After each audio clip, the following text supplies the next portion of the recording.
Guys, it's Slam Vintage. We're back with our second YouTube video. For those who don't know, my name's Austin. I'm Mark. And we're going to do a little bit of an interview session here. So he's going to start by asking me some questions, and then we're going to flip. I'm asking him those same questions. They're just going to be about thrifting, brands, processes, kind of our favorites, least favorites, and stuff in that nature. Be sure to go check out our last video, our top 20 t-shirt collection as well. With that being said, let's jump right into it. Which that's definitely changed now. Yeah, we've added to that collection since, for sure. But first question, what got you into thrifting?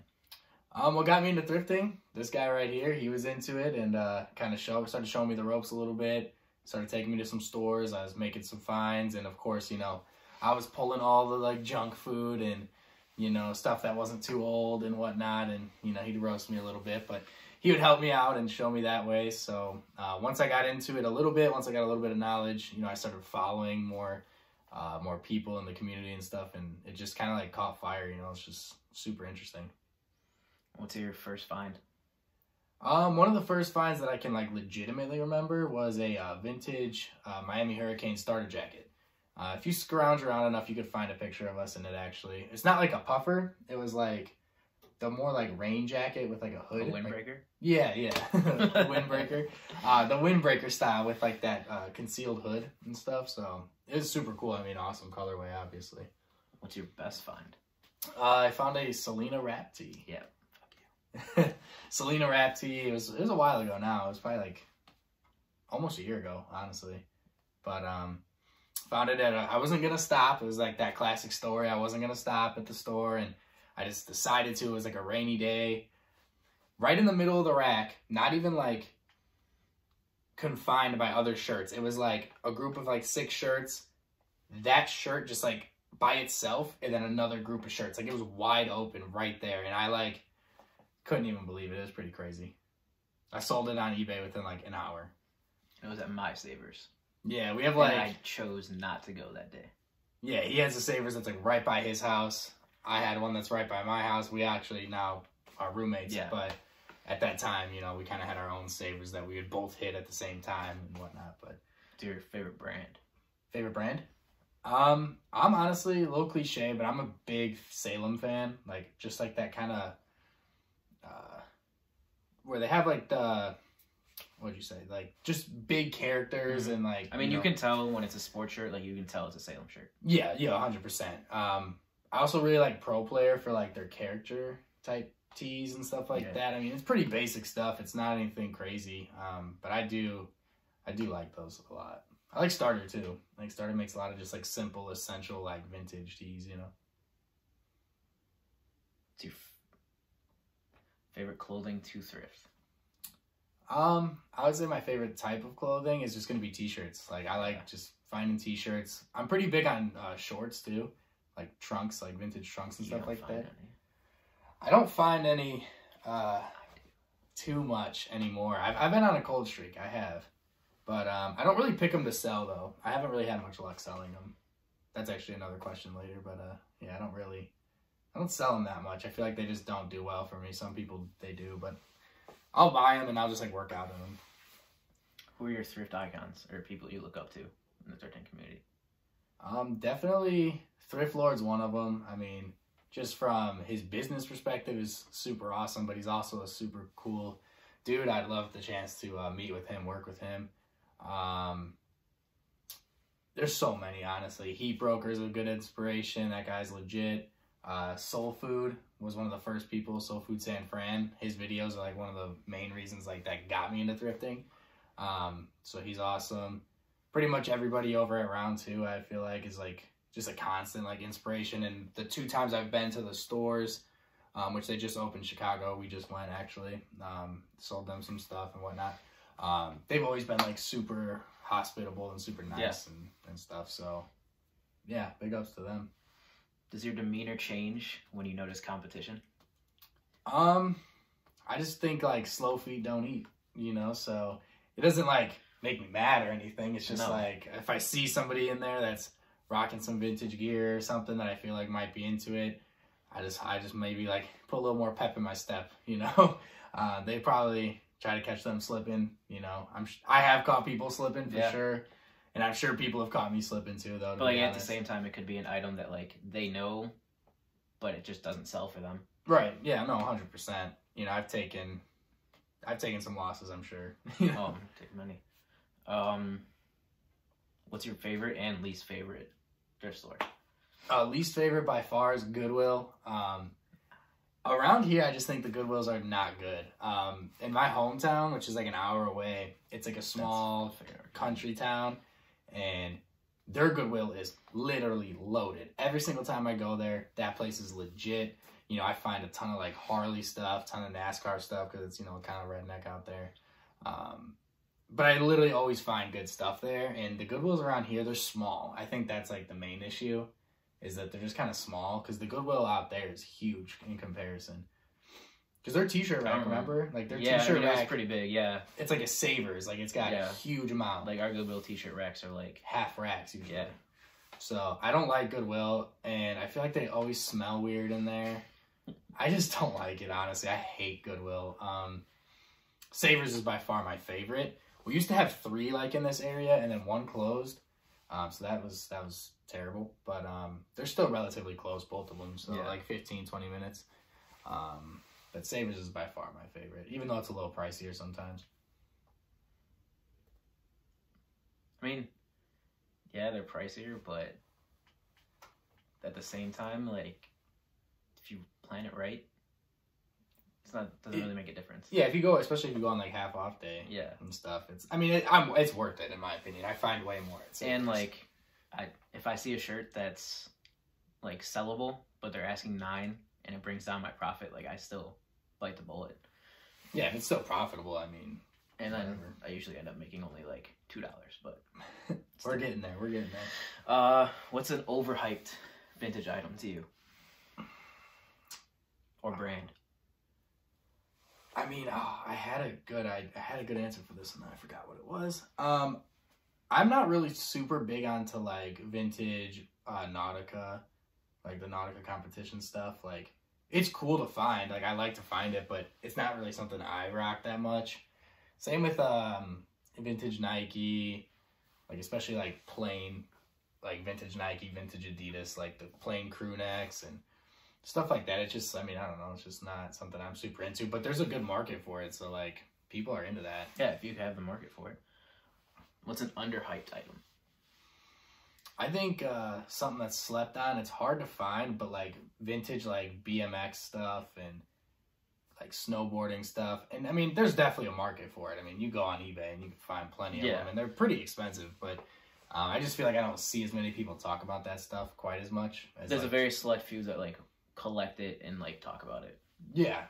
There's the guy, Drew, right? Yeah. The guy who's in like all snowboarding stuff. Yeah. I doubt you're watching, but if you do, shout out Drew. From that interview that I saw, but yeah. What's something you pass on? Either know it's like worth money. Kind of like what I was saying. If I find Columbia stuff, it's usually pretty taxed out here. So it's hard to make money off of Columbia, Polo most of the time, Tommy Hilfiger.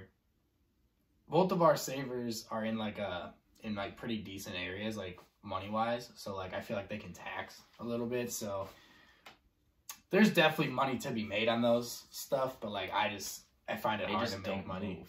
Yeah, it doesn't move that well.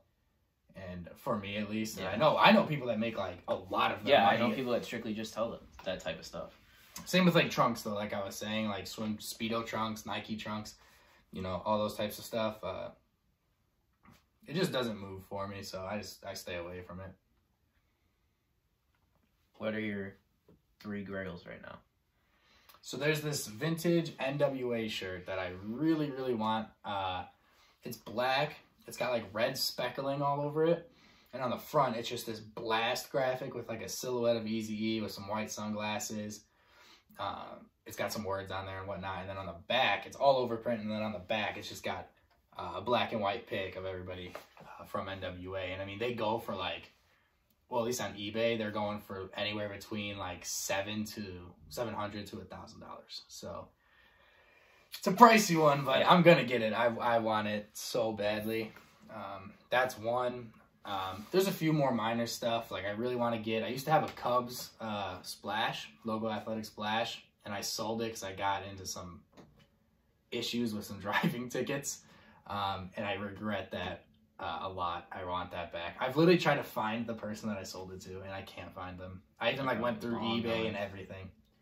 So I want that back. I want a Ken Griffey Fanimation jacket. That's up on my list. There's a few like higher end Playboy stuff that I've seen. You're going above 3. Oh, you're doing too much. All right, we're doing 4 grails right now. So some high end Playboy stuff is up there. There's a lot of stuff, some movie tees and whatnot. But is that it? Yeah, that's all. Isn't there like, what about the future collection? It wasn't on your list. Oh, I messed But up. What are your future plans for your collection? I guess it kind of goes in with the grails. Yeah. Like, there's some rap tees I want to get, for sure. I mean, I'm a hype beast, I guess, but there's some rap tees I want to get. I'm just a huge hip hop fan, so really, I want to collect what like I really, really, really want. But for the most part, I'm really trying to focus on scaling the business and getting into reselling itself a little bit more. So that's kind of my future. All right. Moving on, we're going to switch it over. I'm going to ask him the same questions, so bear with us, but we're going to get into it. Do you need your answers on your phone? As like kind of like a gist of like okay, yeah, sick. What I'm going to say, yeah. So you might see me looking down a little bit. I look down a lot, I ain't going to lie. This is our first time actually doing an interview of any kind, really. So I have like the questions written down and whatnot. So yeah, what got you into thrifting? I don't know how I found the videos, but I found videos of people like Soul Food, Professor Snap, Iceman, Always Fresh Apparel, like going to the thrift, finding stuff. And at that time, like snapbacks were really big. And occasionally they would find like clothing and stuff like that. But Soul Food is the one that I really learned about clothing from. And I learned about hats from the other 3. And from there, it just turned into like, all right, I'm going to go find stuff for myself. And then I started to learn that like some of it's profitable. But most of the time, I was just looking for stuff for myself. And if I saw something that didn't fit, I bought it, didn't know what to do with it. Then I found out I could sell it. What is the first item you remember finding? The first item I remember finding wasn't even in a thrift. It was my mom's boyfriend rented out his apartment he had above a bar. And someone left a bag of hats. And he's like, oh, do you want them? And I was like, okay. Like, I'll come look. Because I was going there with him that day. Saw the one hat that was in there. I was like, yeah, I'll take the whole bag. And most of those hats are gone. It wasn't anything like crazy. I think they got sold in like lots and stuff like that on eBay. But there is one hat that I kept. And it's a Charlotte Hornets like graffiti. So it's got Hornets on one side and then Charlotte on the other. I do need to replace the snaps on it, but that is the one hat I kept from like the 30 that were in there. Cool. Now, what is your best find of all time, you think? To me, it's not even anything like super crazy that I found, because I found some crazy stuff, but it was the first item that I sold, and I noticed that like there's money to be made. It was just a Blackhawks CCM jersey with Mosca on the tag, which I saw made a difference, so I put it in the description. And I sat there and just watched like the bids go up and up and up, and then I think it ended up selling for like $120, and I paid $5. And that's when I realized like I could make money just to fuel my addiction with vintage. It wasn't even like make money to like pay for other things. It was just buy more vintage with it. What's your favorite brand, would you say? It's kind of a cop-out, but I don't really have one. Like, to me, if like the shirt, obviously if it's vintage, it has to be vintage. Like, if I like it, I like it. Yeah, I mean, like, I agree with that. I'm not going to go out there and be like, all right, I'm only buying shirts from this brand, or I'm only buying shirts of this style. If I like it, I'll buy it. Like, no, you're not going to see anyone wearing a Jar Jar Binks shirt from Star Wars Episode 1. But I will. So it's just kind of what I like. Yeah. Cool. What's your favorite, I already know this answer, but what's your favorite type of clothes to thrift? I mean, t-shirts. Do I find a lot of them? It's hit or miss. It just takes a while because there's so many t-shirts on the racks. You just gotta grind it out. That's just simple. There's some places that put their t-shirts in odd places. So you'll be sitting there and you'll be like this up here. Your arms go numb. And you're just going through it, and most of the time it's just like class graduation shirts for like, oh my god, 20 minutes. that will piss me off so fast. Who's your thrift icons? To me, kind of the same thing. 1980 something Co., The Heat Broker, Thrift Lord, and it's not even because like the stuff they post that they find. It's just all three of them right now are doing so much for the vintage community, like giving out knowledge. Thrift Lord just started making videos. He's giving out a bunch of knowledge. 1980 something Co., between his podcast and his Stash Raiders, like there's just so much knowledge going out there, which is great. Like whether people think someone should have the knowledge or not, or they have to figure it out on their own, it just helps people.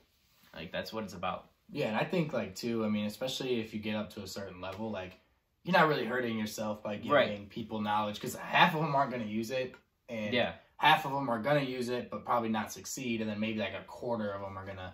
So like, I mean, we're very like, I would say we're pretty knowledgeable, especially with our shared knowledge, but in terms of business, like reselling, like we're very, very low on the totem pole. I mean, I just cracked like $1,000 on Mercari. You know what I mean? But learning from these guys, there's the guy that posts the tags too with like the grids. That's third die or something. I forget. I always forget that guy's name. I don't know the guy that does it, but Vintage or Heat Broker puts it on Vintage Community Memes. So like, there's a bunch of them on there of like tags with like Signal, Fruit of the Loom, Gildan. The Fruit of the Loom and like Gildan ones are super helpful because like their tags look super similar throughout the years. Does your demeanor change when you see somebody else thrifting? I mean, same thing. I kind of just rapid fire through the shirts. So most of the time I can tell like, all right, I ain't gonna find anything, but I'm not gonna not look. And then I'll immediately jump over to the sweatpants and shorts. And as I'm going down that rack, I'll be peering over the rack across from me of the jackets. So if there's anything bright that like catches my eye, like I'll immediately just reach through and grab it before he gets over there. When I'm going through the sweaters, like the knits, because I don't like go through it that often, to be honest. I know, roast me, but I'm usually just like looking for like Coogee sleeve prints. You know what I mean? Like, and if I don't see it, I just go on. Yeah, but then again, I hardly ever go through the sweatshirts. But I found a lot of good. Like the few times I have went through them, I've found stuff. To be honest. We're at 17.5 minutes right now. I think the mobile cutoff is 20. So we'll try to like rapid fire through these last few questions. All right. Favorite and least favorite thrift stores? Favorite, Savers. Least favorite, Salvation Army. They can be kind of dirty. They are very dingy. But especially around here. Because I've been to some in other places that are okay. Overhyped vintage brand or style? To me, an overhyped style is wrap tees. Like, don't get me wrong, like, they have their place. They're worth the money that they go for. But there's just so many of them that I feel like the cost of them just doesn't make sense. But I understand it. I think you're going to see wrap tees go down in price pretty soon. Probably. I do. Underhyped vintage brand or style? Movies and cartoon, like, t-shirts and stuff like that. Like, there's a lot of them that are super hyped, but there is a whole section that I think hasn't been tapped into yet of like cartoons and movies that we just haven't been found. Yeah, no, 100%. Kind of lost my place here. Things you pass on, even if you know most people might do well with them. Same thing, like polo. Like I never buy anything polo. Like even if it was like, I knew it would go for like $60, like I wouldn't buy it. Just unless it was like Polo Bear or like something like that. Yeah, but like basic polo that people buy, like I would just end up sitting on it. 3 grails. So 3 grails. One is a 1992, I believe, Spaghetti Incident EP from Guns N' Roses. It's literally just an all over print shirt with spaghetti. It says Guns N' Roses Spaghetti Incident. The other one is, hold on, I have to look at my pictures. Slacking. A Roger Rabbit, or Who Framed Roger Rabbit with, I mean, any of them that just have Jessica Rabbit on them. I would prefer it to be black, but I haven't yet to see a black one. And then, like, the other one, same thing. It'll just be, like, a lot of basic stuff that I can buy. I just haven't bought them yet to add them to my collection. So what is your future looking like with your collection or your business or whatever? Probably after this video, I'm going to probably be going on a purge through it and really narrowing down, like, what I buy and what I don't buy, and, like, get rid of stuff that, like, I don't wear, stuff that doesn't fit, and really just try to focus on like buying stuff when I know the measurements are going to work, and that's pretty much it. Cool. So that pretty much does it for the interview part. We're over 20 minutes, so we'll hopefully it'll let us upload. But since we are over 20 minutes, we can knock this out real quick. So we did have a pop-up in the summer. It was a very small scale pop-up located near Chicago in a suburb. Oh my God, that was rude. And, you know, honestly, like, I really wasn't expecting much, just because it was like a dive bar setting, bit of an older crowd, but we actually made a decent amount of sales to the bar patrons. Yeah. And we actually had, I think a couple people somehow saw our flyers and whatnot and actually came for the pop-up. Just for that, yeah. So that was awesome. Like, the one person I don't even think bought anything, but, like, I didn't even care. Like, that was cool that they came for the pop-up. Just for that, yeah. I don't remember how much we made, but we were mostly just trying to sling, like, $5 t-shirts off of, like, two small racks. And, I mean, you walked out with, like, I think like $100, right? Close to $100. Yeah, and I think I made like 60 or 70. Two of those shirts that sold, like, they were gonna sell regardless. It was just whether that guy came to the pop-up or I sold them to him separately. Yeah, so I mean, it wasn't bad. It really wasn't bad. That was cool. If you're in the Chicagoland area, there is Wolf's Flea Market, which is located at Allstate Arena, and it's every Sunday from, you know, whatever months, basically when it's not snowing, and it's every Sunday. And there's some pretty decently big sellers that sell there, like Shot Clock and a few others. So we're going to hop on that train next season. So if you do have any bulk Chicago tees, like if you have a ton of like vintage Bulls tees, any Chicago team really that you'd Bears tees because they're hard to find. Bears, if you have any like lots of those that you want to like sell for in a lot price, like a wholesale price, hit us up. We'll talk to you, maybe grab those. But definitely come check us out at Wolf's Flea Market. And even if you don't come check us out, check it out. It's a cool place, and there's a lot of people there. I'm saying, like, if they don't want to come for us, like, if they don't want to come for us because they think we're ugly or something, they're scared, they should just go in general and check out, check those people out.